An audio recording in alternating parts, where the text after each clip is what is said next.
Welcome in to Dan's Impromptu Live. Thanks so much for showing up, Anime. You're number one. Don't ever change. You're the number one fan.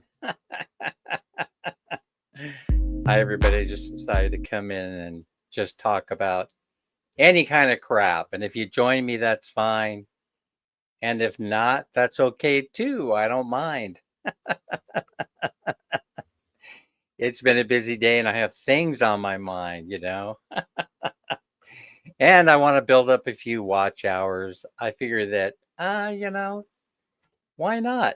Why not? I got StreamYard here for free for who knows how long until they give up on me.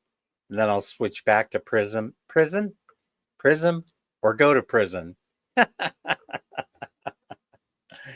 Anyway, good evening. Moelma's here. Hi, Moelma. How are you? I certainly do enjoy the food that you prepare. Yes, indeed. Oh, I know it's going to be heavy because what I want to talk about is going to probably drive you guys crazy. But I want to start off by talking about money. Yes, money. And not just any subject regarding money, one particular, right, that's been on my mind and bugging me. I don't know why I let this get to me. I guess it's because I look at myself in the mirror some days and I say, you know what, you're a really generous and nice guy, right? Every once in a while I get someone that comes out of left field, at me. They just come at me and out of left field, and they start talking about, oh, gee, you're so generous to so-and-so, but you haven't done shit for me lately. And I just wanted to explain that, right? One, well, we're building this house, man, Minnie and I, we're kind of in a quandary, a tight spot. Because money-wise, it's all the money that we have right now is going towards the building of the house. So if I've backed off a little bit on sponsorship and things like that, we do apologize. We would do it if we could, we'd sponsor all the requests. But the problem is that we're diverting a lot of money over to the building of this house. And so now I'm thinking, even if it's 500 pesos or 1,000 pesos, whatever it is, right? It's still a lot, I mean, if you think about that, 1,000 pesos could probably put two people to work, on a project, helping their families out. So we're still doing the good work of, as far as we know, we're helping out by putting people to work on this project. But every once in a while, somebody comes at me in a very, very bizarre way, and they try and turn and twist it and start making it into something that it's not. Like in this case, I'm not sure exactly the direction they were going, but I think it had something to do with gender or race or how they identify. I'm not sure, but I think it was going that direction. And so I just wanted to be clear. I just wanted to get on here and say, be clear about this thing, that we don't consider anything like that when it comes time to doling out the discretionary funds. It mostly just has to do with whether we have the money available to sponsor you. That's basically what it comes down to. And then once the money leaves our hands, we very rarely think about it again. Nobody goes and follows up to see what you're doing with the money, because I've come to find out that the amount of money that we actually give when we participate is so tiny, when compared to other sponsors. I mean, it's very minuscule, but I can understand why it's important for some people, because it's that last 1,000 pesos or 1,500 pesos sometimes, or even 500, that pushes you over the top, where you're ever that puts you in the position where you can do a giveaway or something like that. We're certainly not going to stop being, you know, generous people that some of you have referred to us as, and that we think we are, and that we're not going to stop not honoring you by the giving of your time, by supporting you in your giveaways and endeavors. But there is, but we do give priority to, the folks that have been with us the longest, and you know who you are. And so if you've been there since the very beginning, and then you come to us and you say, Dan, can you kick us down something for the sponsorship for our giveaway? We're most likely going to do it. We're most likely going to actually do it because, we're like this. We're like married with children since the very beginning. And you folks, especially you folks that are here in the chat right now, you have helped grow this channel. And so we wouldn't ever turn our backs on you. That's just a fact. But when you get some goof coming along, I say goof because I guess that kind of signals how irritated I am with this whole thing. Some goof that starts pressuring, us for donations, and then actually starts to point out who we've donated money to in the past month. That just plain irritates us. It irritates me because I'm the one that don't get me off. I yeah, that's hilarious, anime. So I mean, because I got to point out that if you just came out of how should I say this, left field, all of a sudden, and then you start bugging the crap out of me, you've done absolutely nothing. You've done nothing at all to promote the channel. Then you're going to get a lump of coal in your Christmas stocking. Quite frankly, because I think Minnie and I, we do a pretty good job of giving. We have the weekly giveaways. Yeah, the arena's here. We have the Stuff the Pig. I just got to let you guys know that thanks to your hard work, we're getting a YouTube paycheck next month. And that means we get to give away that money right before Christmas, probably at a time when people need it the most. But there's always got to be one peanut hanging around in the peanut gallery who wants to ruin it or wants to try to ruin it for everybody else, right?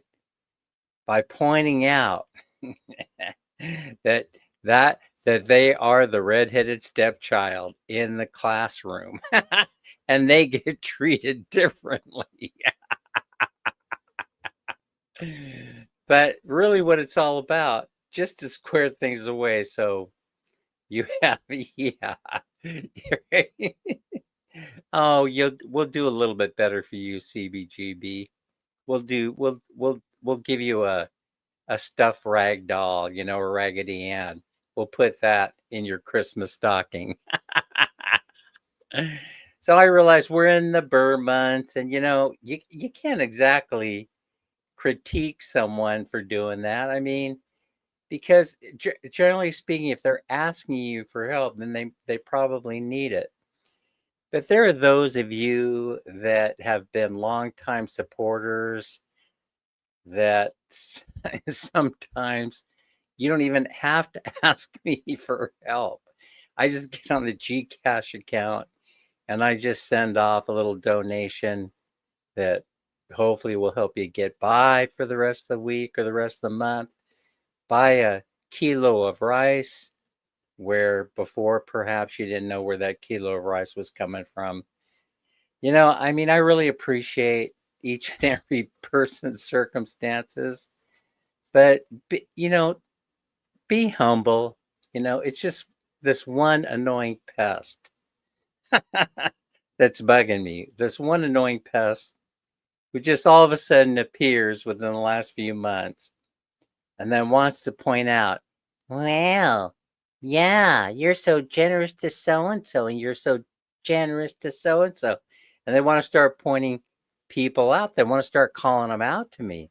The people that were there from day friggin' one as a supporter for this channel, and they now they want to crawl out of the woodwork like a cockroach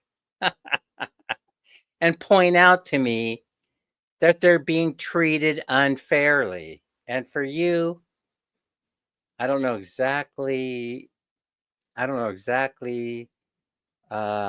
put this, but except this way. For you, I forgive you. I forgive you.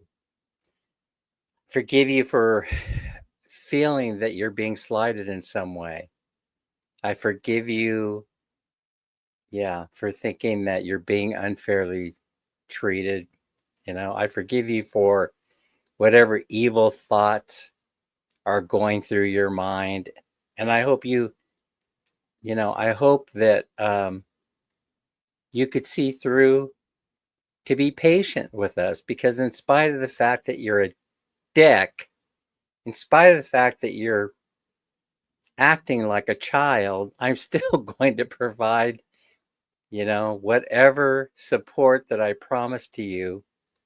It's not going to go away because I just don't operate that way. Minnie and I don't operate that way. So I mean, but it's been bothering me, and I had to get that out there. I'm sorry that you had to listen to this. I really am. Oh, hey, Ronald, where are you from? Let me see. Ronald. All right. So the next thing up is I got into a conversation with some young, soon-to-be professional, soon-to-be college graduates with professional degrees. I got into a conversation with them, and I misspoke in my overzealous attempt to convince them that that there was a different demographic challenge going on here in the Philippines that people aren't seeing, and I misstated or misspoke by saying that the Philippines is below the replacement rate of population, which is considered to be 2.1 children. So if you're female, you're probably going to be required, and you're Filipina, you're going to be required to have at least 2.1 kids. I don't know how you do the 0.1 thing, right? But anyway, so when I went to run the numbers, because actually I fact checked myself because it didn't sound right. I found out that I was only about half right. Half right is better than being 100% wrong, by the way, in that population birth rate, that is in decline. And although it doesn't seem like it's serious yet here in the Philippines, it will be someday. Because right now the Philippines is in the demographic sweet spot. But unless you continue to hit the replacement rate of population, then you're going to end up in the same spot economically and job-wise. Well, job-wise, it's already pretty bad here. Crystal's in here. Crystals, how'd you like the video? Let it go. Please let it go. My kids, damn. Well, good for you. So I'm happy, CBGB. I really am. So I did my my share too. I did my thing also, and had plenty of kids. And I'm going to let it go after this, right? I'm going to tell you where it's going. Since 2020, it's been in decline, population decline here in the Philippines, which means that when that happens, the average age starts to rise. And right now, you're in the demographic sweet spot. That's why you're being bombarded with commercials on YouTube right now. I'm going to talk about that. I'm going to segue into that in a moment. But basically, you're going to save the planet economically and population wise, so long as you continue to have children. Because if you do, then you most likely will emerge as an economic powerhouse. But if it continues to decline, then after about, I would say, 40 to 60 years, a generation and a half, 40 being a generation. So once you start hitting that 60 mark, your population is going to be in decline. And if you continue on with the custom of sending workers overseas, then you're going to discover that there ain't a whole bunch of young folks hanging around the Philippines to do all the factory jobs and the professional jobs that have been created or are being created right this very moment for you to emerge as an economic powerhouse within the next 5 years. So this downturn, so where are you on average since 2020? Well, it is declining.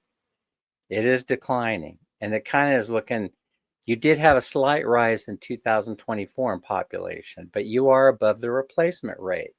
That's the point that I wanted to make. Right now, you're somewhere between 2.4 and 2.5 children, which are just fine.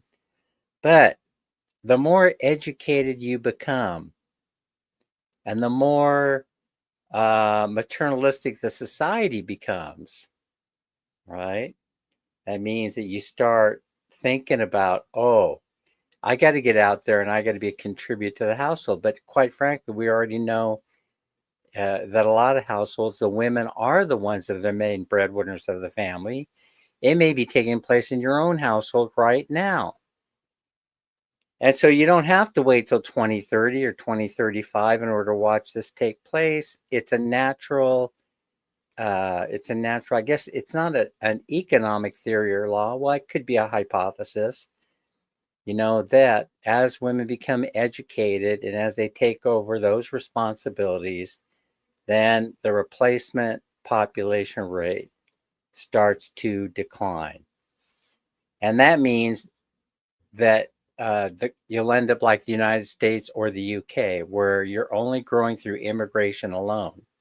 Right now, in the United States and the UK, they're depending upon you to come over there as a OFW, and then meet a foreigner, and then end up having children and living happily ever after. See, they don't tell you this. They don't tell you what the secret agenda is. So I come on here and I share it with you.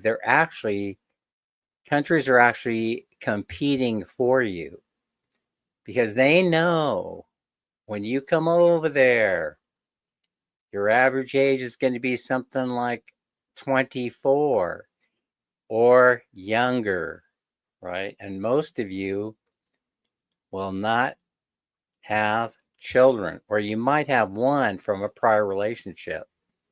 Then you're going to end up, Griselda, Chrissy Mama, how are you? You'll end up hooking up with some rich dude in the Middle East or some businessman from the Silicon Valley, and you'll start having all kind of children.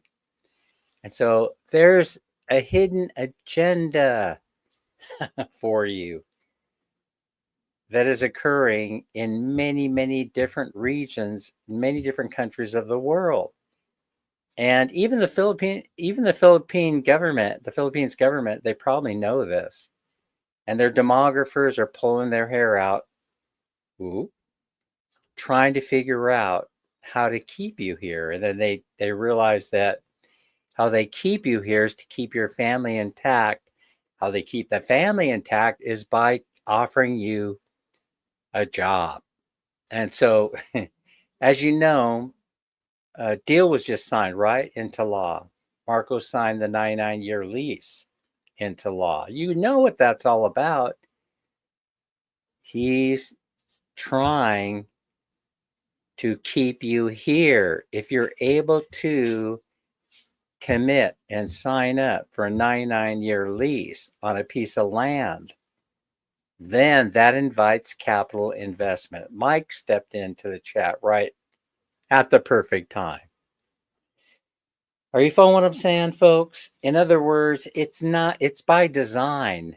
They don't work in a vacuum. That's what everyone's doing, Dan. And get this, a lot of us are in need at the urge of passports. I think that you're going to be seeing a lot of different changes moving forward. Maris is here, for example. There are a lot of countries right now that won't let expats leave for any period of time greater than 6 months, or else they threaten them, Lorraine. They threaten them with cutting their retirement pensions, their government pensions, or they start talking about means testing. But the United States, even though it's been brought up once or twice, we have a special relationship with the Philippines in particular that will probably serve that not to occur. As a matter of fact, it might enhance the relationship between the countries a little bit better. It's the only way to build and live in the Philippines with security. That's right. And so they're trying to establish that. And along with that will be changes to the immigration laws, which are already taking place. They're not, so who's going the opposite way of that, by the way? The opposite direction would be Thailand, who seems to be pushing in for foreign investment to go away.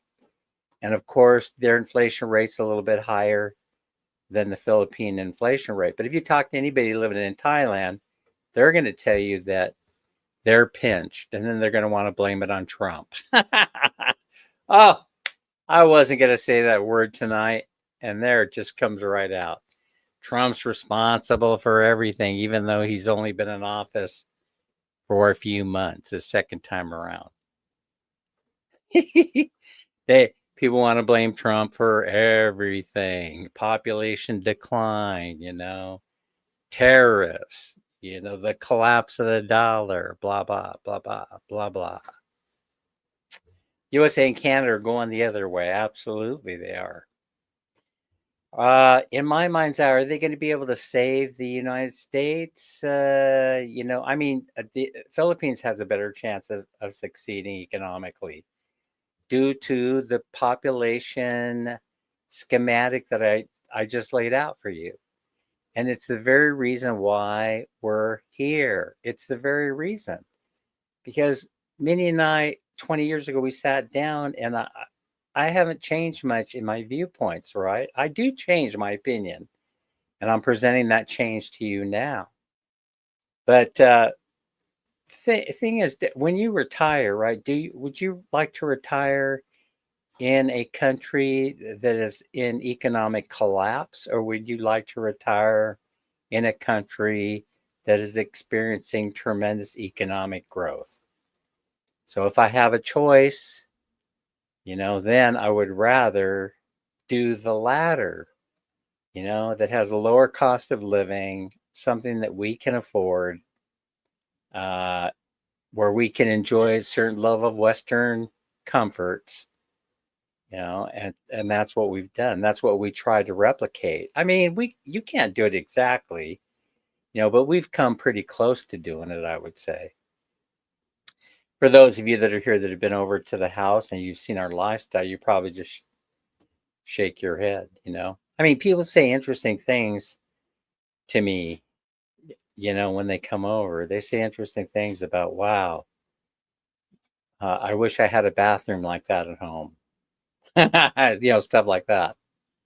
And for us, when you compare it to a Western lifestyle, it's probably considered to be in the low range of okay. You see what I'm saying? It's all a matter of perception, you see.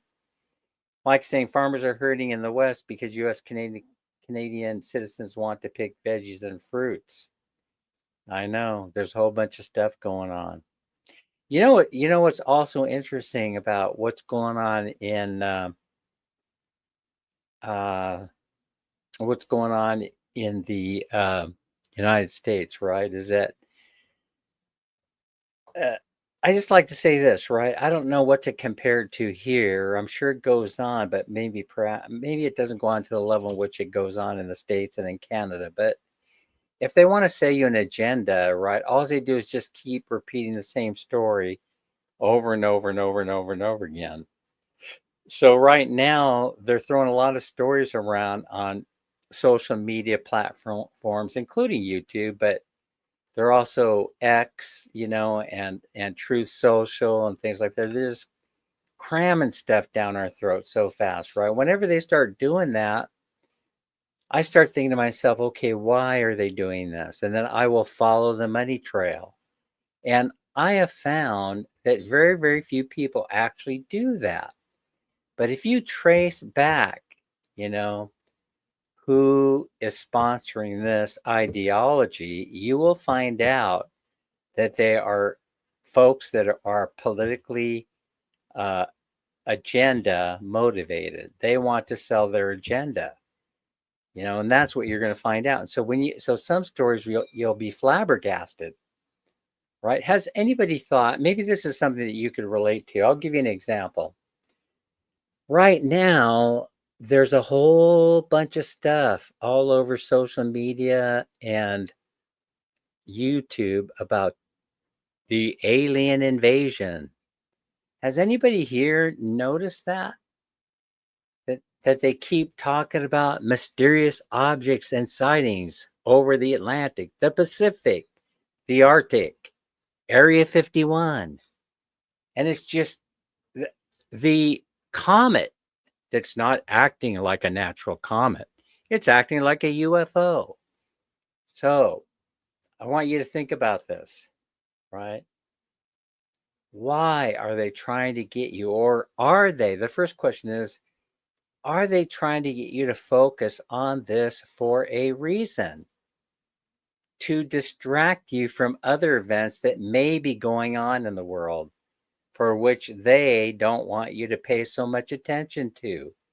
Mike says it happens in the Philippines before the last election changed. The narrative about history the USA is doing with history.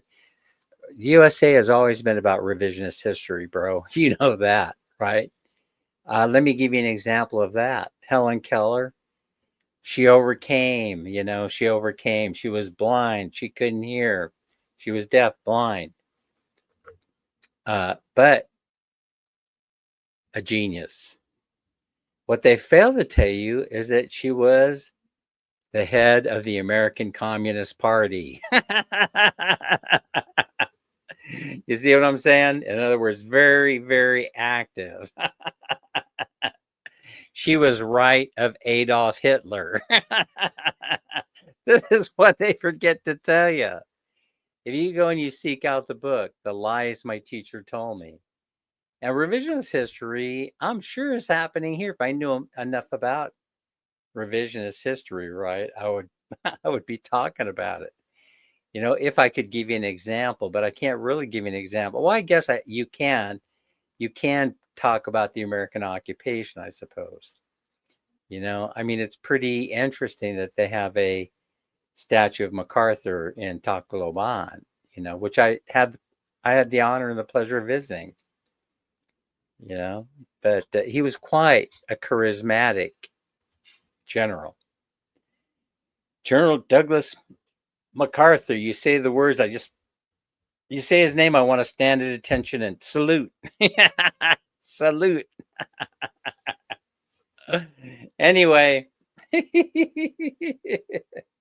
they leave a lot of stuff out, right? About how long it took him to return and things like that.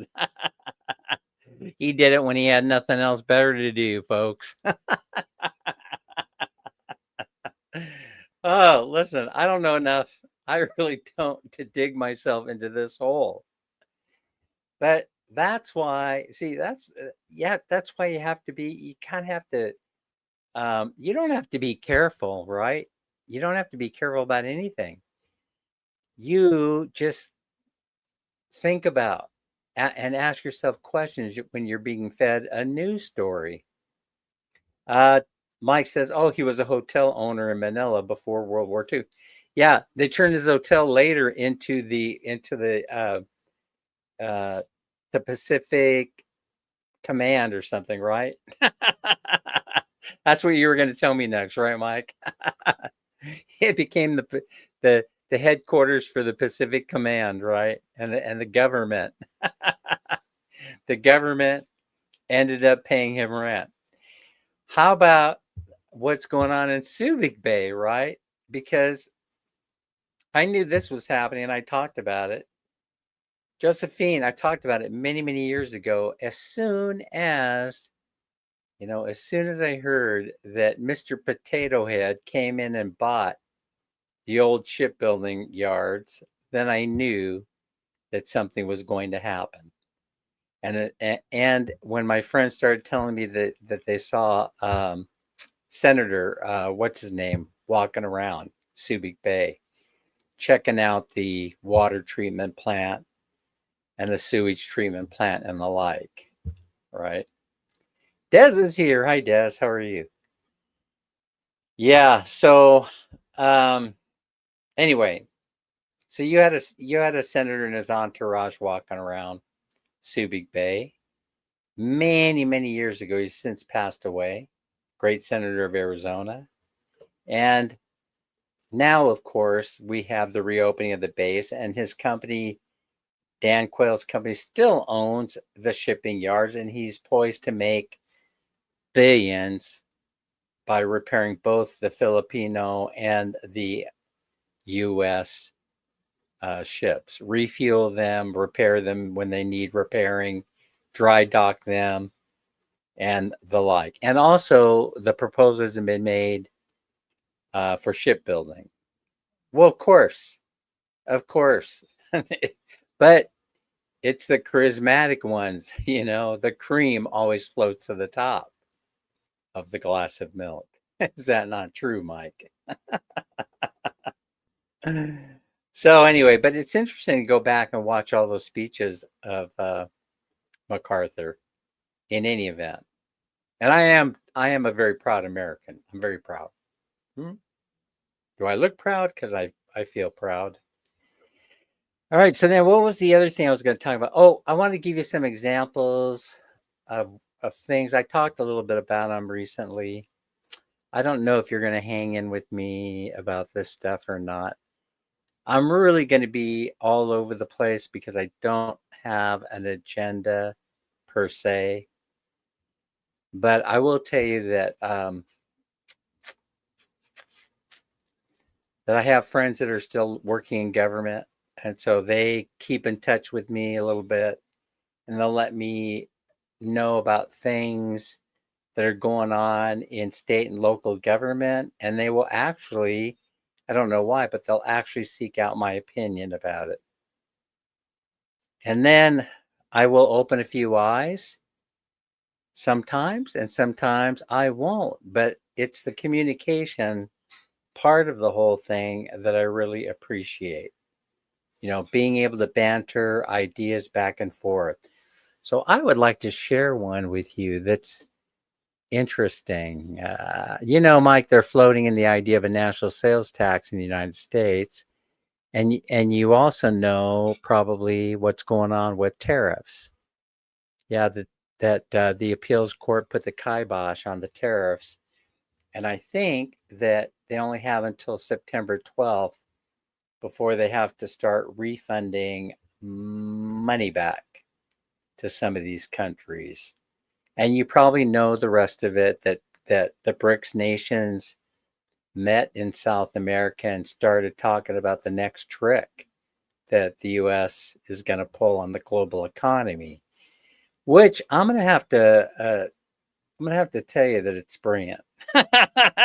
Or I think it's brilliant because it'll buy 50 to 80 years more time.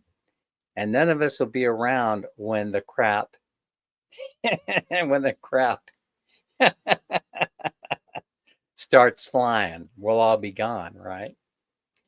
So 50 to 80 years, so it'll take before they catch up to us with this next idea about the stable coin, the cryptocurrency, and how it's going to create a demand for the dollar because you have to now trade in stable coin, in cryptocurrency. So you think that magic is able to occur now with the greenback. You haven't seen anything yet. You haven't seen anything yet. Let's see who's saying hello to me in the chat here in my private email. All right, so I'm gonna share one idea, right? An agency in California who is tasked with doling out what they call Medicaid. It's called Medi-Cal in California, and who's tasked with issuing SNAP benefits, which are food benefits to the needy. The poorest of the poor in California. Put out an announcement where they're hiring 50 limited term workers that will only work a 1-year assignment. So it's a temporary role. So stuff like that catches my attention. Chow Ram is here. Thank you for liking Chow Ram. I really appreciate it. So you see, this is the kind of stuff that I pay attention to. So someone will say to me, yeah, something really bizarre happened. They announced, after a hiring freeze, they announced that they were going to hire 50 people, limited term. The term is not to exceed 1 year.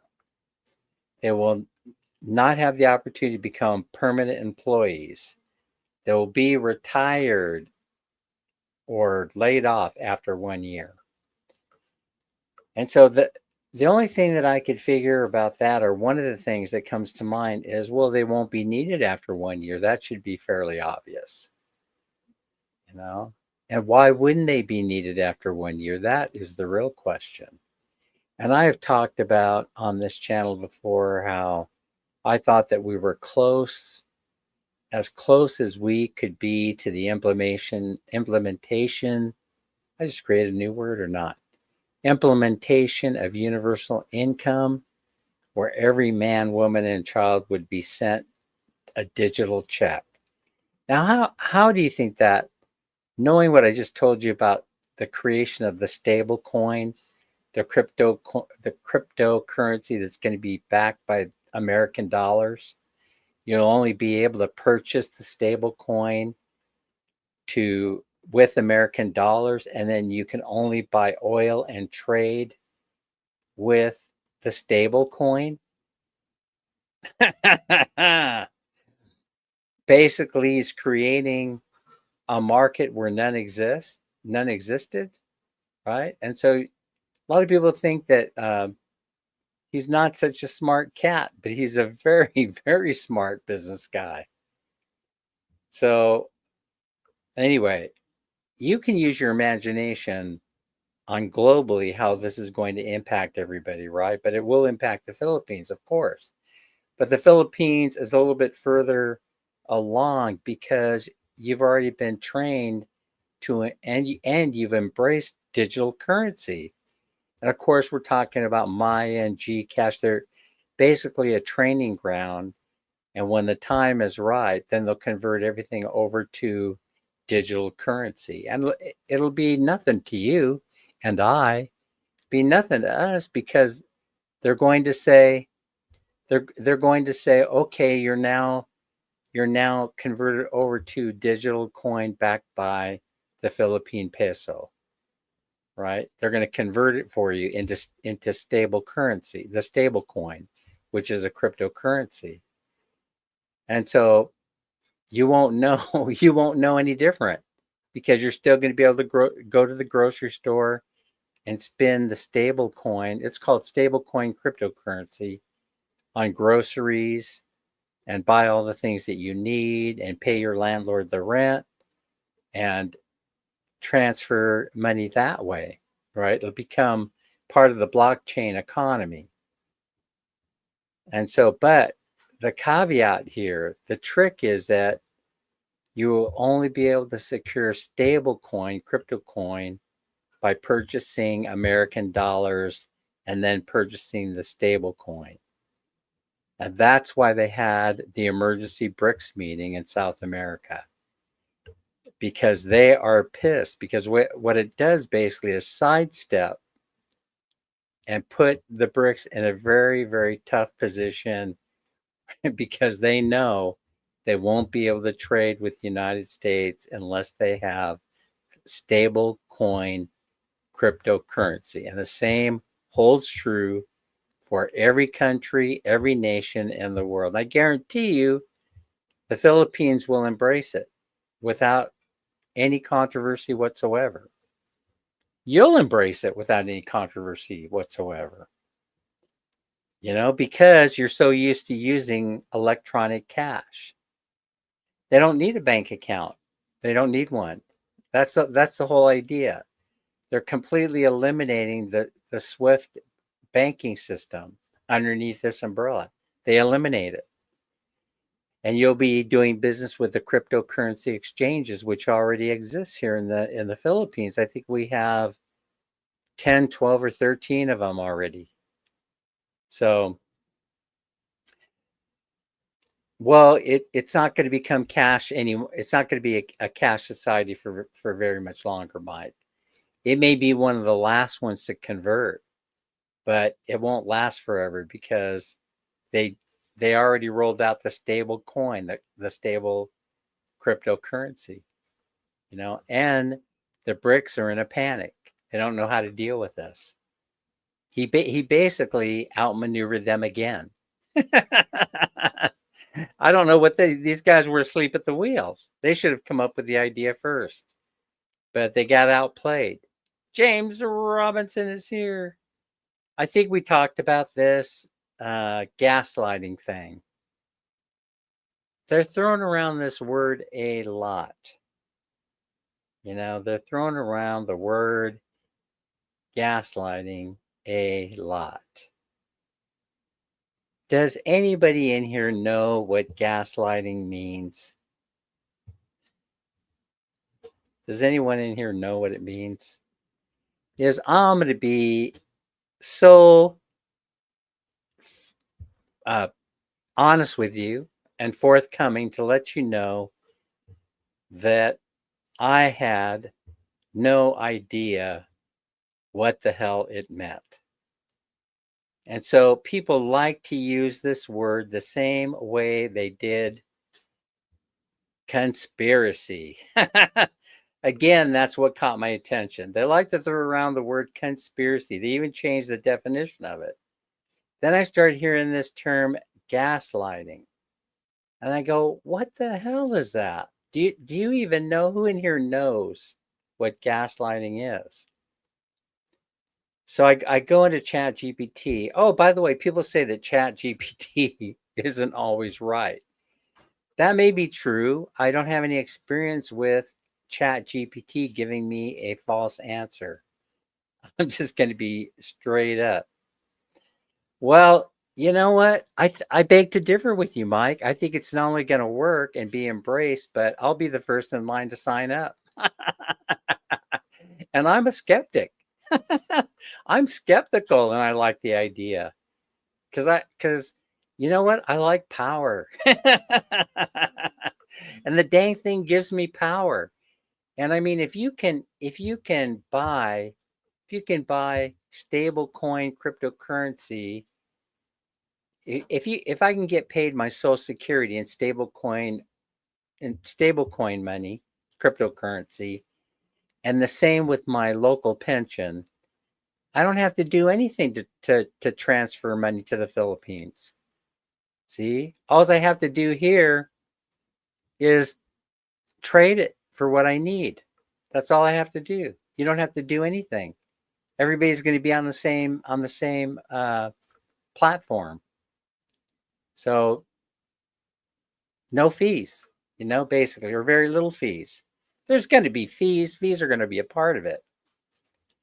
It won't be like what they're charging now in order to transfer money. They completely eliminate the SWIFT bank-to-bank transfer system in favor of cryptocurrency.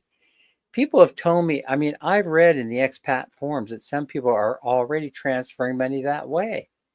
They're already using cryptocurrency exchanges to move money from Canada and the United States to the Philippines. I had no idea people were doing this. And then when I found out how stablecoin works, I was like, wow, where do I sign up for that action? I want in. I want in like today. Let's talk about gaslighting, though. And I'm not gaslighting you, Mike, by any stretch of the imagination. Are you gaslighting me, Mike? Are you a Canadian conspiracy theorist? Gaslighting is a form of psychological manipulation. That's it in its simplest terms, where someone tries to make another person doubt their own memory, perception, or judgment. All right. Well, as everybody knows, aliens are alien objects. What are they calling them? Unidentified something, right? Not UFOs. They're using a different term. They're all over the place. Why? They flew over New York City. Why? They're flying over Chicago, New Jersey, Los Angeles, Sacramento, California, Houston, Texas. See? Unidentified flying objects are everywhere. Look over there. Don't look here. Look up there. Don't look down here. Look that direction. I don't know whether aliens exist or not. I'll leave that in the hands of someone else to decide. I have not encountered any alien beings. Has anyone here encountered any alien beings? James Robinson, have you been abducted lately? It's okay if you have been. I'm not going to make fun of it, but all of a sudden we have all these celestial events taking place. A meteor, a comet coming towards the direction of the United States. Oh my God, what if it slams into us? I have no control over that. It's not acting like a regular comment. It's not acting like a regular comet. It's doing all kinds of weird stuff. We've scanned the skies with our instruments and we've discovered that it's not acting, and it's given off all kinds of signals that it's a flying saucer. Really? How many flying saucers have you evaluated on the ground? Where you know what they're made of, where you know what they're acting like, that sort of thing. I guess they shot light beams or lasers through them, right? Exactly, James. Exactly.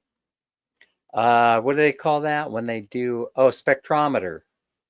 I don't know how they do that, right? How they shoot a light beam towards something, and then when it comes back to Earth, they can tell based on the density and all this stuff, what it's made of and all this crap based on the light wave. Yeah. Anyway, the term of I'm only going to talk about this, give you this last bit of information. Mike says, think about the average Filipino trying to buy the stable coin if backed by the USD, then they need to buy food in the Philippines. They will have less money. Oh, I think I erred here. I meant to earlier, you're reminding me kind of like, I'll talk about this specifically in a minute. But what I meant was these limited term positions that they're having this particular government agency that deals with social services, the doling out of money and help with food and things like that. I'm connecting it. I'm connecting the dots a little bit. I'm saying, well, they won't need them in 1 year. Why? Oh, yeah, the introduction of the stable coin and universal income. If all of a sudden, they have the ability to deliver using an AI platform, let's say, stable coin to your your wallet, your e-wallet, there's no reason you won't need a person standing there. You only need a couple of people pushing buttons and correcting errors that were made, and a call center. That's all you really need. You don't need anybody there writing checks. You don't need anybody there making things go. It just delivers it automatically. There aren't any eligibility requirements. It's universal income to a certain degree. May not be it in the way that I'm thinking of it. They may just say, okay, everybody gets a stipend of food every month. Everybody gets a stipend of money every month. There's no need to call anybody and qualify for the program. Everybody gets it. You get it in your e-wallet in the form of stable coin, and then you go out and spend it. So I think speaking of what you're saying here, it'll work the same way here in the Philippines.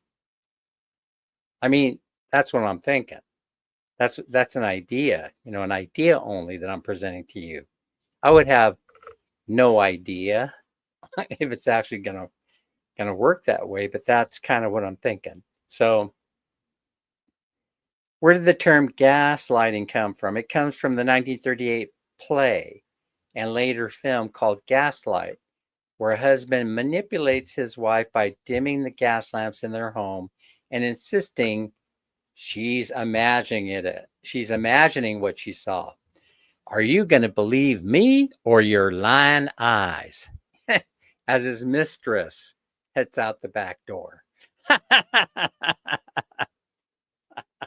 The wife comes home early from a church meeting. There you go. The wife comes home early from a church meeting and sends, and the husband is with his mistress. She's running out the back door, and he's gaslighting his wife after she panics, saying, "Oh my God, you did not cheat on me." And then he says, "Are you? Of course not. What you saw wasn't exactly what you saw. Are you going to believe me or your lying eyes?" That's gaslighting. Well, I thought I saw that event did not take place. Would I do that to you? Would I do that to you? We've been married for such a long time. Would I really do that to you? Well, it's not really logical, honey. Yeah, it's very rich control. Is the very rich control? Yes, of course it is. It's a new version of communism. Yeah, socialism, I would say. I'm not sure what the true meaning of communism is, but I'm kind of thinking that these are socialist ideologies, so capitalism will most likely go away. People will be trying to sell you the idea soon that capitalism is a failed experiment. I think communists do say that in a few manifestos. So I'm not sure what the definition of communism is. So let's see, what else? James Robinson just sent me something. FBI warns of a Filipino company running crypto scams. Okay. So go in there and see that video. Let's see. Just trying to think of what else I was going to talk about that I found interesting. Gaslighting. I talked about population. We know also that the social programs in California, in that state in particular, are in decline. In certain areas, single food stamp allocations are cases, they're climbing like crazy. Those are all individuals that can't find a job, that are fresh out of college or fresh out of high school, and their parents are screaming at them saying you got to make some kind of a contribution to the household. And so what do? The parents think they're going to go out and get a job, but what they end up doing is going down to the local welfare office and they apply for food stamps and medical insurance so that they don't have to burden their parents with having to foot the note on those things, right?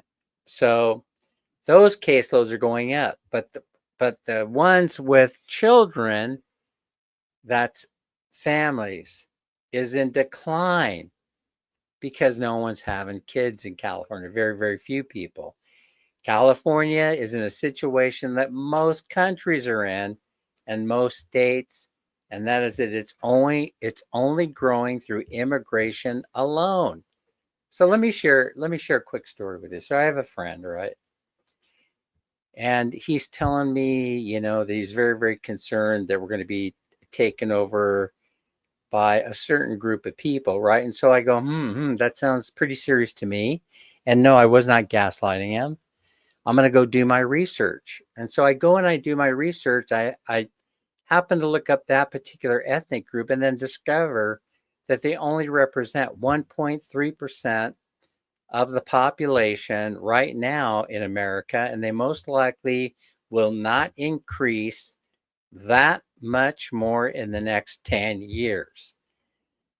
So I get back to I share this point with them, right? I share this point with him that there is no need to be afraid that this particular ethnic group is going to show up at your door anytime soon and cause you great harm, because they only represent 1.2 or 1.3% of the entire US population.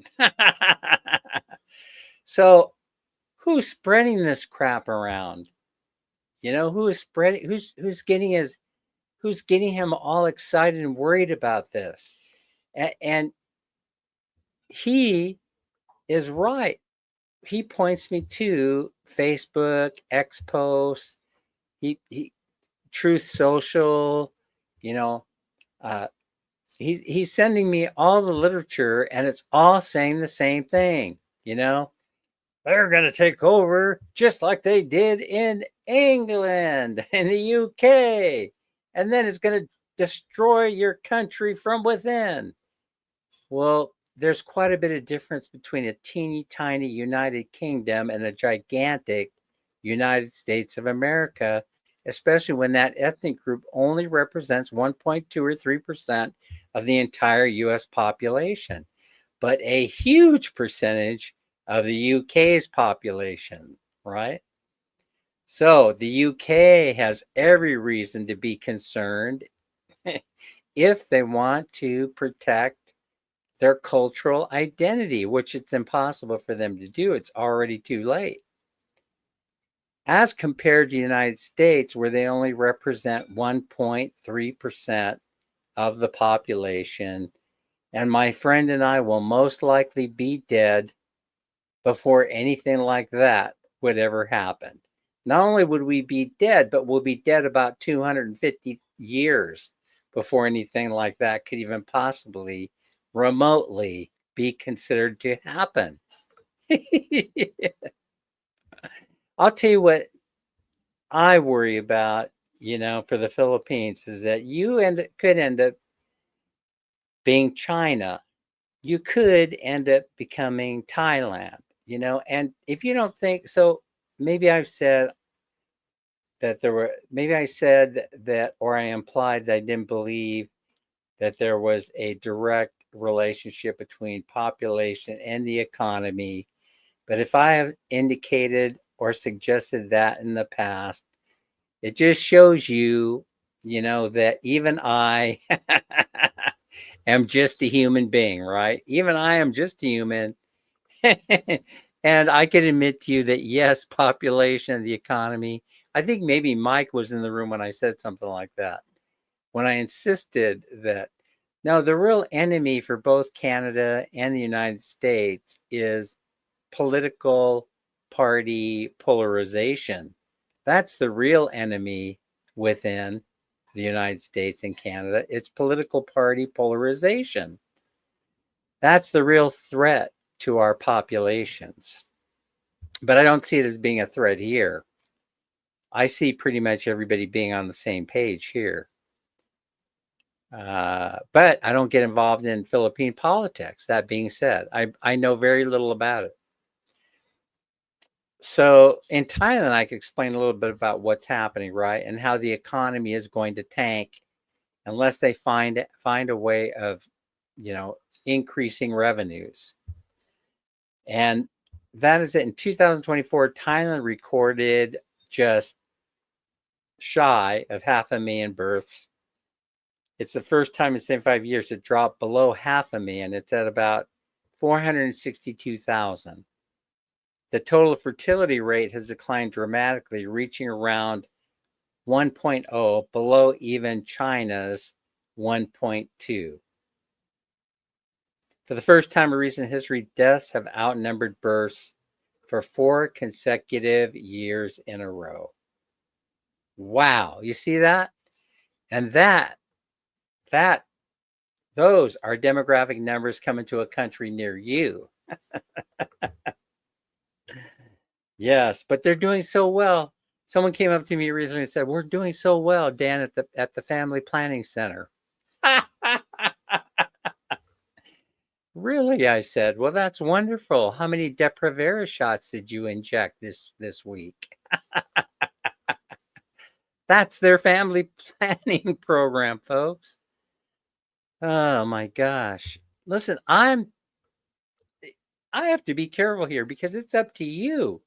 That being said, I'm a live and let live kind of guy. I'm not going to tell you. All I'm doing is just presenting, the factoids. That's all I'm doing. I'm not telling you what to do. I'm telling you, I'm giving you the what ifs, but I'm laying it out factually. And so for you to consider. Yumi is here. Yumi Mango. Yumi, sign me up for that action. We'll get me to go along with the program. But here's the danger, all right? That being said, I want to tell you what the dangers are, right? So I keep talking about this over and over again. But in 1986, Paul Ehrlich, right? That's Paul R. Ehrlich. He wrote a book called The Population Bomb. And they shove this down our throat all the way through college. I kid you not, right? And so the whole thing is that when you're talking about demographic trends, it's a very dangerous thing, because they hardly ever come out the way that you think they're going to come out. But I'll tell you the danger, even though, right, we did not hit that population explosion in 1975 or whatever it was. I'm getting my books mixed up. There were two books. One was called Population Bomb and the other one was Famine 1975. And that was written by a couple of other clowns whose predictions did not come true, right? But that's the danger in demographics. But the thing about population explosion and Paul Ehrlich is he set the foundation for the belief system, which was that unless we cut down on the number of children occupying this planet, the number of people, we will become extinct. The planet will not be able to sustain and maintain that number of people. But I think in his book, we already surpassed that by 2.5 times. I think you need to read that book if you're interested in it. It's very interesting. But people still cite that book when talking about the threat to the earth, the environmental threat, and this is required reading for guys like that are running our environmental programs and the rhetoric and spreading the rhetoric. So again, I'm not criticizing. I'm just saying that you have to be careful when you're talking about demographic trends because they hardly ever come to pass. And so I'm giving my official disclaimer, right? The threat in the West is money and politics. One buys the other to change the world into something else, something dangerous to the people. We're losing our humanity, our common sense in life. Well said. I couldn't have said it any better. Uh oh, okay. Let's see if I only had a brain. Okay. So you'll probably find this to be fun. I found this to be funny. I asked Chat GPT, oh no, Chat GPT, oh my God, tell me it isn't so, Dan, tell me it isn't so. I do apologize. I've been bought off. But I asked Chat GPT, is Trump a fascist? Because that word is also one that's being thrown around a lot. And Al Jazeera, Al Jazeera says no, and they're very, very clear. No, he's not a fascist. Al Jazeera said this. Al Jazeera said this. He is a hyper capitalist and just as dangerous. See, I believe that to be closer to the truth. Okay. I had said he was not a populist president. I've said that from the very, very beginning. You know, that he's he's there to promote, his friends and to make them wealthier. It has nothing to do with helping the common man, right?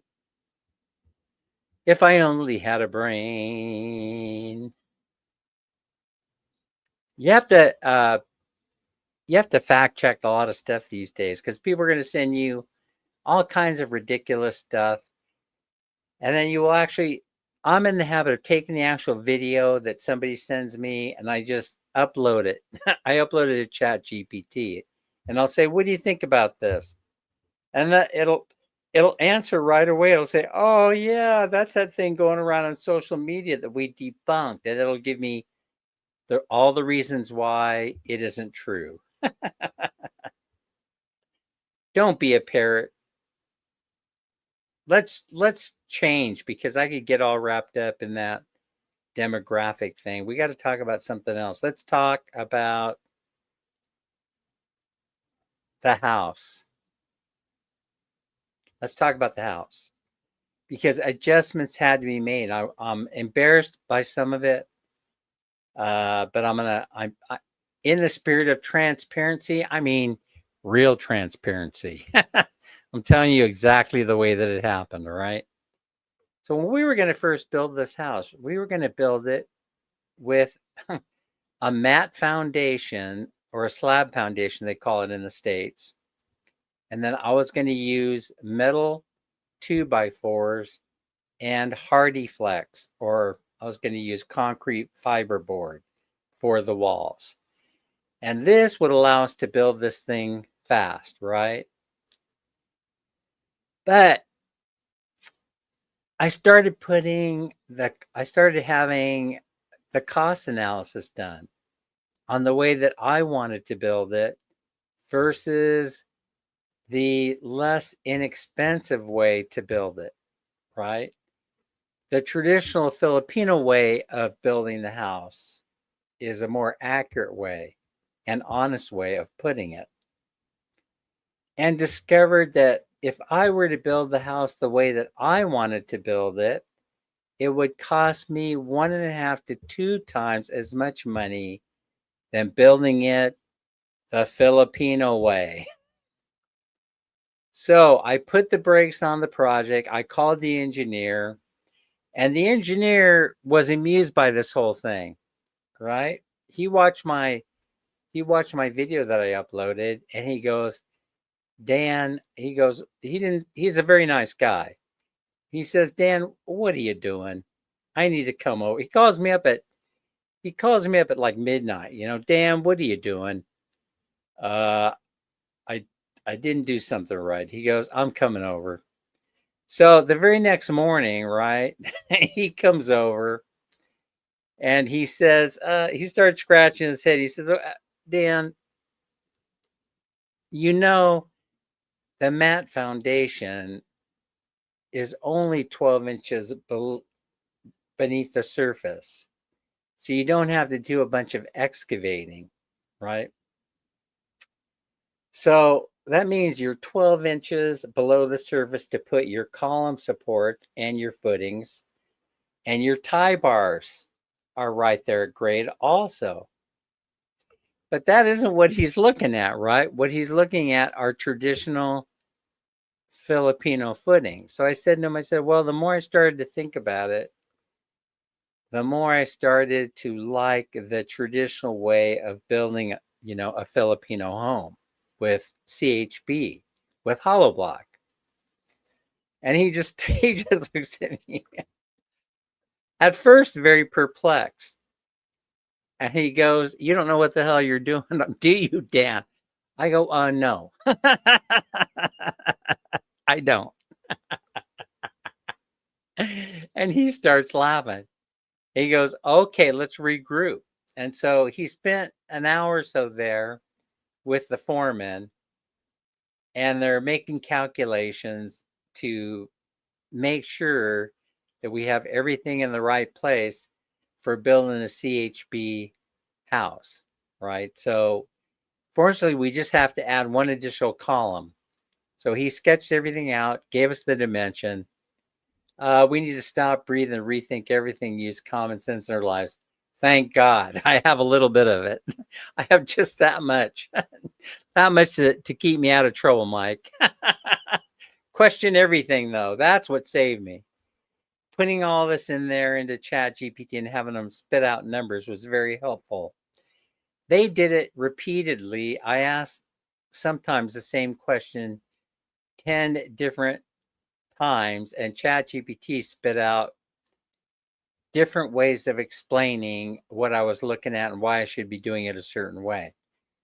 So we ended up, as you have seen the video, or some of you have, well, yeah, most of you here probably have, we sunk them the way that a traditional Filipino house is made, right? And so now 8 columns are up, and we've got 8 more to go, which will probably take us another week. Probably, I'm thinking, if they could do 1 or 1.5 columns per day, they'll be done in a week. And then we could start making the tie bars and connecting them, and we could start pouring the concrete column and the tie bars. So anyway, there's a whole bunch more fun to come in this thing. For example, along with that is, what are we going to do about the CHB? So the more I read, the more I realized that we have to build these ourselves. And so now we're on the hunt for number 6. We're going to go with number 6. I'm convinced of that instead of number 4s. But we're on the hunt for molds at a reasonable price. Now we found molds for making CHB in stock. Yeah, the column footings are solid. They're so good. I'm so happy that we made that decision, Crystals. I'm so happy. I'm completely now turning Filipino. Now I'm just going with the flow. I'm not swimming upstream anymore. I'm not going upstream to spawn. I'm now coming swimming the right direction. And except now, we're going to be building our own number 6, which no one has objected to. But we went to go shop around to see if we could find number 6 molds. And we found 2 dusty molds sitting in one hardware store in Bye way up in the rafters. And I'm asking everybody, why are they way up there in the rafters? You guys do want to sell those? Oh, yes, sir. Yes, sir. We want to sell those number 6 molds. And they send somebody up there to go climbing. And I'm turning around, I'm looking, there's a security officer there, and he's snickering. He's like, he's laughing. So I send brother-in-law Jill over there. Find out why he's giggling. He's giggling over there, right? And Jill comes back to me. He's giggling because he knows you're not going to buy him. Why? Why wouldn't I buy him? They're going to be too expensive. And they show these things at least once a month. And people love them when they see them, but they don't buy them because of the price. So when they get them down on the ground, I see they're covered in cobwebs and everything, and they're antique. I do look at them and I say, they're great. God, do I love them. But they've probably been hanging around this hardware store for the better part of 15 years. So I go up to the owner and I say, how much do you want a piece for those? And the owner goes, I want 4,500 pesos per mold. I said, that isn't, 4,500 isn't reasonable because I could get them delivered from Shopee, number 6 molds for 1950. And so I could give you 2,000 per mold for them. Put them back in the rafters. I see the owner pointing. Back up they go. And the security officer, he's doing everything in his power not to stop laughing. But by the time we're leaving, he's rolling on the ground. I could have told you, he said, had you come to me first, the security guard said to the brother-in-law, he says, I could have saved everybody a bunch of time and they wouldn't have had to send anybody up there into the rafters. Oh, yeah. Yeah, it's going to be earthquake proof. And we had one at Tacloban, right? But it was under 5 on the Richter scale. We didn't even feel it. We didn't even feel it here. We're a long way away from Tacloban, though, a couple hours. So anyway, up the rafters they went, and I'm shaking my head. Why wouldn't they want to sell them instead of just, taking the time to pull them down every time somebody comes by, which is about once a month to take a look. Hey, I heard you had them good old antique number 8 mold or number 6 molds, and then they go up there and they pull them down, and the reaction, according to the security officer, is almost exactly the same every time. People just make an offer, and they're disgusted by the price, and they just leave, hardly without saying a word. And so, I mean, Mike is saying, I still want to build next place with steel and glass. Yeah, Mike, I want to tell you a couple others just to carry it to the next step, right? Now that you know that we're gonna be building our own hollow block. By the way, we still haven't found the molds. We're still shopping around to see if we can find them locally. If any of you have any molds, I'll pay shipping. Just don't lay me away on the cost of those molds. Number 6s, they have to be number 6s. So anyway, this house is built with number 6s for the exterior walls. Mike, the interior walls are going to be made out of Hardy Flex and metal studs. So we're going to do the interior divider walls. That I will not do in hollow block. There's no reason to do them in hollow block. All right, so you got to do it on your bathroom. Yeah, I'll do it on the bathroom, but I'll probably use number 4s. Crystals, you're right about that. You caught me. Except the bathrooms. The bathrooms are going to be in number 4. So, yeah. Am I learning a lot? So anyway, here's the thing. We also checked out casting in place. Mike, I got to tell you, so you won't be disappointed, right? If you're planning on casting. When you cast in place, it's double money. It's double money. By the way, we're not going to finish them traditionally, though. We're using insulation boards on the exteriors. So we're not doing we're not doing some guy smoking a cigarette, the Mason, and then he's Mommy's going to be so pleased when I bring this paycheck home. No. They're not doing that. They're doing this. Cheat, cheat, cheat, cheat, done. Cheat, cheat, cheat, cheat, done. That's how we're going to do the walls. So anyway, it was 1.5 to 2 times more expensive. Yeah, number 6-inch block. Exactly. Number 6 is a 6-inch block. Exactly. And so the place is coming along good. I'll post another update this weekend, but probably a lot of you have gone into Minnie's Facebook page, and she likes to go in and walk around and show everybody what's going on. And so you probably have seen it. Hell, it's hot. And you see we got tarp all over the place. We're trying to get we're putting it everywhere, right? We pray for rain here, for even a few minutes, and thank God we got it. We got it when they were setting the columns, probably at the time that you don't want rain. When they were setting 2 of the columns today, it started to rain, but it has been so friggin' hot. And so we have pop-up tents, and we have tarps covering everything. Everybody is doing everything they can, but the work is hard. We're digging, and they're digging deep down into the earth, right? They're digging down 2 meters or so, at least a minimum of 1.5, and that ain't easy because it's river rock. And so they're pulling out, you guys have seen some of Minnie's Facebook page. They're pulling out huge river rock that we had to put there in order to build it up. I knew it was going to go this way. So, I knew that we were going to be working. So we have a crew of 6 now. We're up to a crew of 6. But anyway, it just goes to show you have to be flexible. You gotta be, you gotta be. And the reason why, I was going to bottom line it. I was going to tell you the reason why it has to be done this way.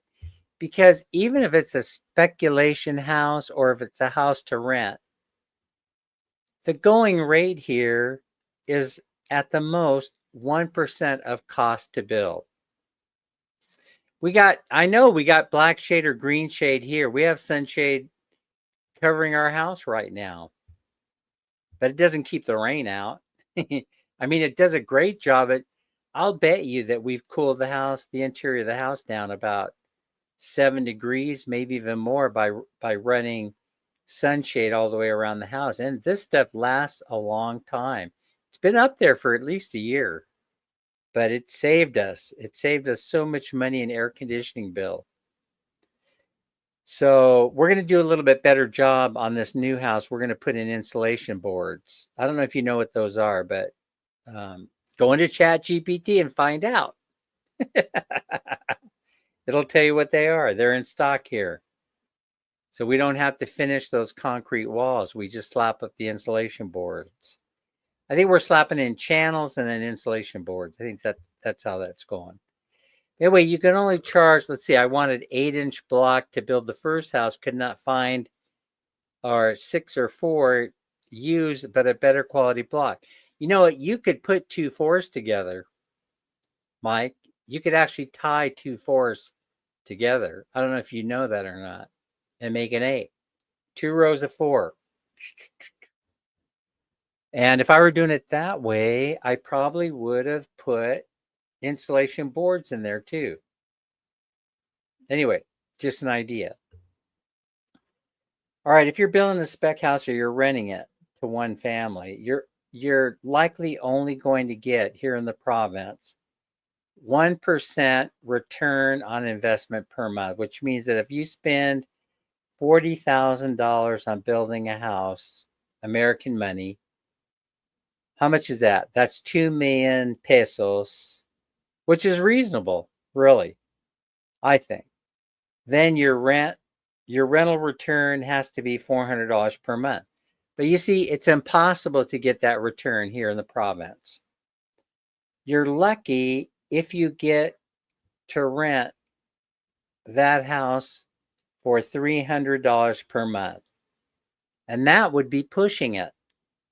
So if I have a target of $300 per month and I want a 10% return on investment, then that means that I can only spend 30,000 or 1.5 million on the building of this house. So now you know my budget. Since I'm thinking that we're only going to be able to get $300 a month rent, maybe $325 if I rent it to an expat, right?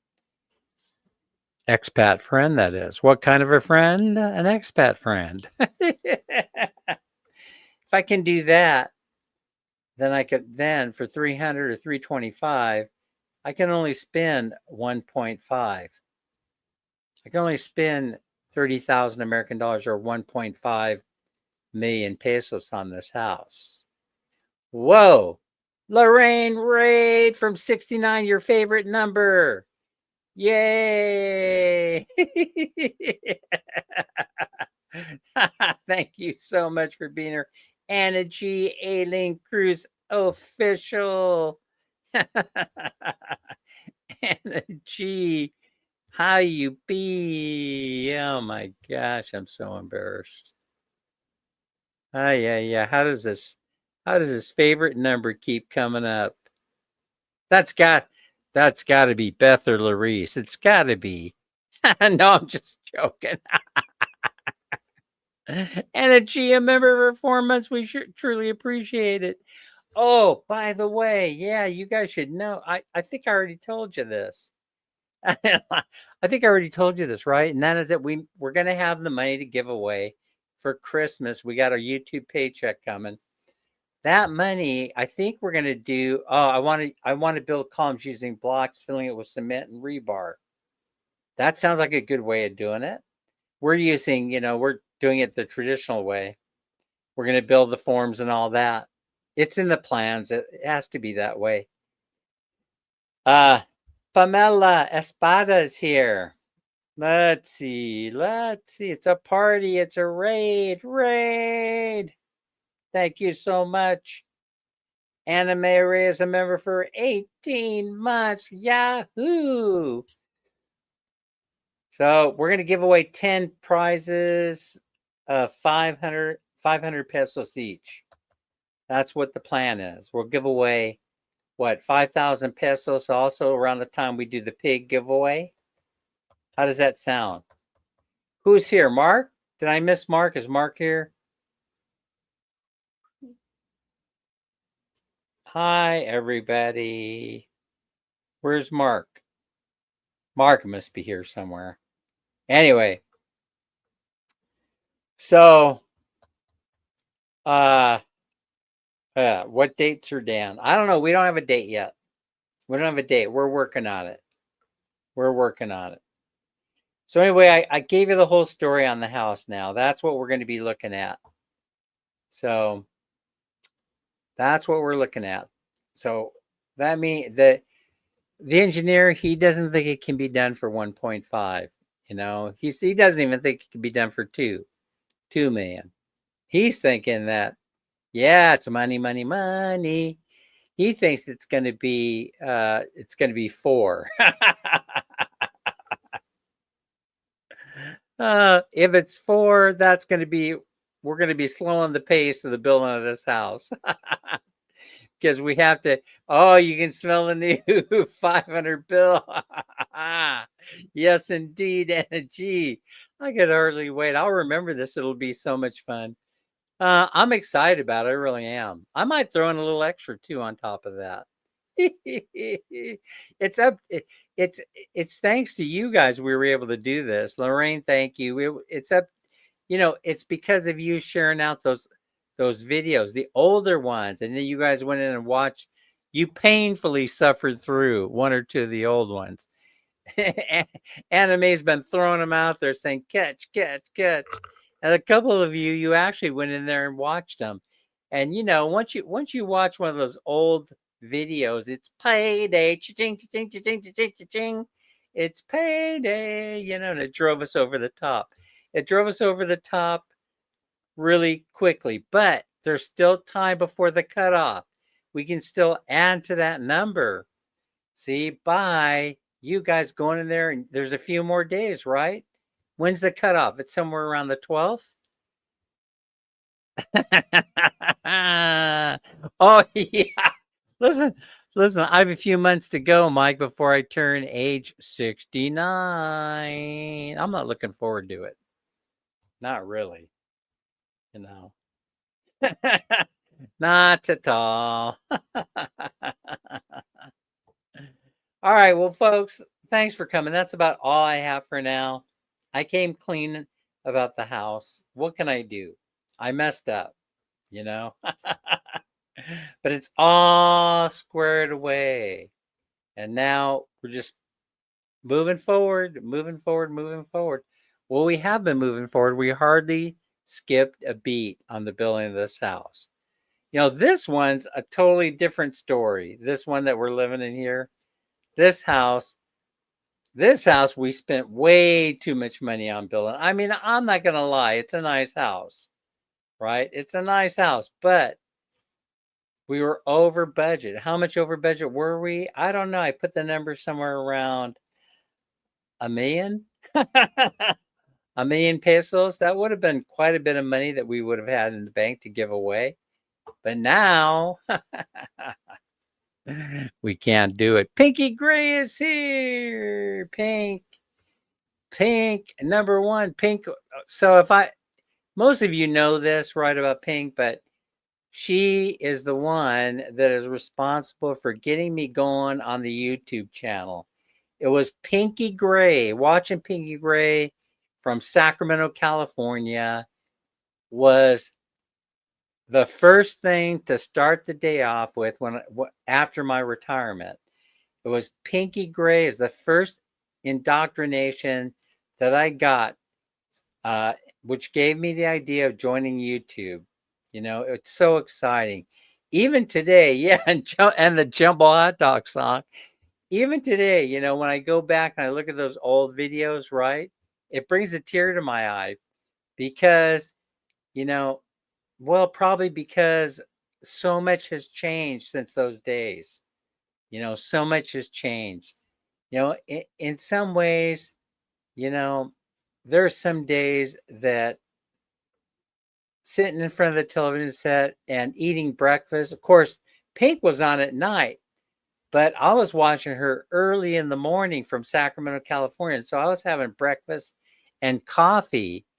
And those were the best times, you know, which are the beginning days of my retirement, for which I will never, ever forget. You know,